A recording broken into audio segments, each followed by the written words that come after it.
Good afternoon, everyone. Today we shall discuss the topic amphibolic pathway. As you know that respiration, we were discussing about the topic respiration, right? And respiration is an amphibolic pathway. So basically today we shall discuss what is the meaning of amphibolic pathway. Clear? But before that, let me tell you two things. Let me tell you about the term metabolism. Metabolism basically means the sum total of all the reactions that are taking place inside our body. As you know, so many reactions are undergoing inside our body. The sum total of all the reactions, it is known as metabolic. Now, the metabolism, basically two types are there, catabolism and anabolism. Catabolism means cut. So from here you can remember when the substrates are broken down, then they are known as to undergo the catabolic pathway. And anabolic means to synthesize. When the different things are synthesized, then it is known as anabolism. So basically inside your body, as you know, so many things are being broken down, that is catabolic, and so many things are being synthesized, that is anabolic. So inside our body, catabolic reactions are also taking place, anabolic reactions are also taking place. The reaction in which the something is being broken down, that will be known as catabolic, and the reaction in which something is being synthesized, that is known as anabolic. So basically inside your body, so many reactions are going on. Some are catabolic and some are anabolic. In some reactions the things are getting broken down, in some reactions the things are getting synthesized. Clear? But if we'll talk about respiration, in respiration both the things are going on. Means in the respiration process the things are getting broken down, or instead of the things I can use the word substrate. In respiration the substrate is being broken down. In addition to that, some substrates, they are being synthesized. Means in case of reaction, catabolic reactions are also taking place and anabolic reactions are also taking place. So that's why for the respiration we have used the term amphibolic pathway. Respiration is an amphibolic pathway. It includes both catabolism as well as anabolism. In respiration, some substrates are being broken down and some are being synthesized. So this is amphibolic, when catabolism and anabolism both are occurring. Now let us see this with the help of equations that we have discussed. First of all, we have discussed that the respiratory substrate is the substrate or the substance on which the process of respiration takes place. Respiratory substrate is the substrate on which the process of respiration takes place, which is undergoing the oxidation process. Clear? Now, generally, as you know, the most common favored substrate for our body is glucose.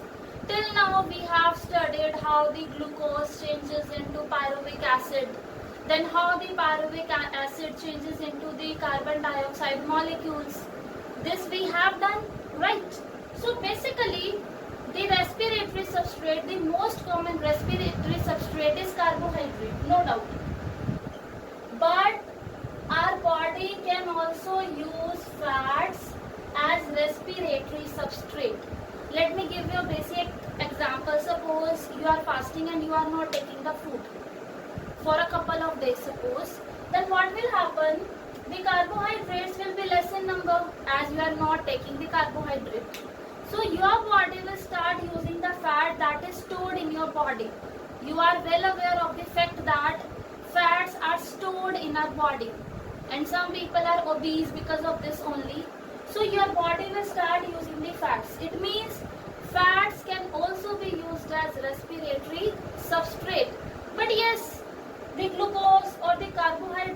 are the most common. Clear? But fats can also be used if the carbohydrates are not there in proper amount. That is basically happening during the fasting time. Now, proteins can also be used as respiratory substrate. Suppose you are fasting for so many days, carbohydrates are not there inside your body, and your body have used all the stored food. Your body have used the fat also. Now what will happen? Now your body will start using the proteins. Am I clear? So basically everything, carbohydrate, proteins, fats, these all can be used as respiratory substrate. But yes, the most common is carbohydrate, and the mechanism we have discussed. Now let us talk about the amphibolic pathway. How respiration is amphibolic pathway. How catabolism and anabolism both are taking place in the respiration. Let me talk about the carbohydrate first. Otherwise proteins can also be there, fats can also be there. So suppose I have taken carbohydrates. Firstly, there will be digestion and the carbohydrates will be broken down into the simple sugar. And the most common example is glucose. So let me take the example of glucose. Otherwise, you can write the simple sugar. Now, the glucose, as you have done, it will undergo the glycolysis, where the glucose will change into pyruvic acid. So I am not writing all these steps we have done. Suppose first step is there, glucose will change into glucose 6-phosphate. Second step, then third step, then fourth step basically I am writing. Clear? In this step actually what is happening? Firstly glucose is being converted into glucose 6-phosphate. Then glucose 1,6-bisphosphate. Then fructose 1,6-bisphosphate. We have done. There is no need to do it again in this topic. After that, in the fourth step, if you do remember, it has been converted into DHAP. That is dihydroxyacetone phosphate plus one molecule of DHAP and one molecule of PGAL. That is phosphoglyceraldehyde. This you know. Now again you know that these are interconvertible, so I can take it as 2 molecules of phosphoglyceraldehyde. Then they will change into acetyl coenzyme A. This we have done in the Krebs cycle. This was about glycolysis. PGAL, firstly it will get converted into so many steps. After so many steps, it will get converted into pyruvic acid. This we have done. This is basically our glycolysis. The glucose is being converted into pyruvic acid. After that, this pyruvic acid will change into acetyl-CoA. This we have done in linked reaction. Then this acetyl-CoA will undergo Krebs cycle. Then this acetyl-CoA will undergo Krebs cycle, right? This we have done. The carbohydrates are being respired like this in our body. Firstly, they are being broken down into glucose. Glucose is undergoing glycolysis still here. From the glucose, there is formation of pyruvic acid. Then from pyruvic acid, there is formation of acetyl-CoA. Then this acetyl-CoA will undergo the Krebs cycle. This we have done. Now let us talk about the different respiratory substrate that can also be used. Like I told you, fats can also act as respiratory substrate. Now, what will happen actually? Ultimately, they have to enter in this cycle, but they are entering at different steps. If I talk about fat, this you have done earlier also. Fats are being digested into fatty acids and glycerol. Fats are broken down into fatty acids and glycerol. Now, they will enter this chain if they are used as respiratory substrate. If they are not being used, fine, let it be. But if they are being used as respiratory substrate by our body, then the fatty acids, they will undergo different steps, and finally they will make acetyl CoA. You can remember from this acid, acetyl CoA like this. Fatty acid will undergo reactions and finally they will form acetyl CoA, and then they will enter the same cycle. Means after formation of acetyl CoA, Krebs cycle will be there, the normal process will be there. Am I clear? And if glycerol is there, then glycerol will enter here. Glycerol will undergo the processes to form phosphoglyceraldehyde. This is interconvertible reaction, reversible reaction. So from glycerol, glyceraldehyde like this you can remember. Am I clear? So that's what I am telling you. Fats can also be used as respiratory substrate. Firstly, the fats will be broken down into fatty acid and glycerol. Now the fatty acid will convert into acetyl CoA and then it will enter the Krebs cycle. And if glycerol is there, glycerol will convert into phosphoglyceraldehyde, or you can say dihydroxyacetone phosphate, as this is reversible. Now the same reaction will go on. Am I clear? In glycerol, if I talk about, firstly it is being changed into phosphoglyceraldehyde, then it is converting into pyruvic acid, and then the same process. Now proteins. Proteins can also be used as respiratory substrate. Now when the proteins will undergo digestion, it results in the formation of amino acids. So proteins will form amino acids. Now these amino acids will undergo deamination. They will undergo deamination, means the amine group will be removed. In the chapter biomolecules, you have studied the structure of amino acid. So basically what will happen, the amine group will be removed. Let me draw it. Suppose one amino acid I am drawing. Here COOH group is there.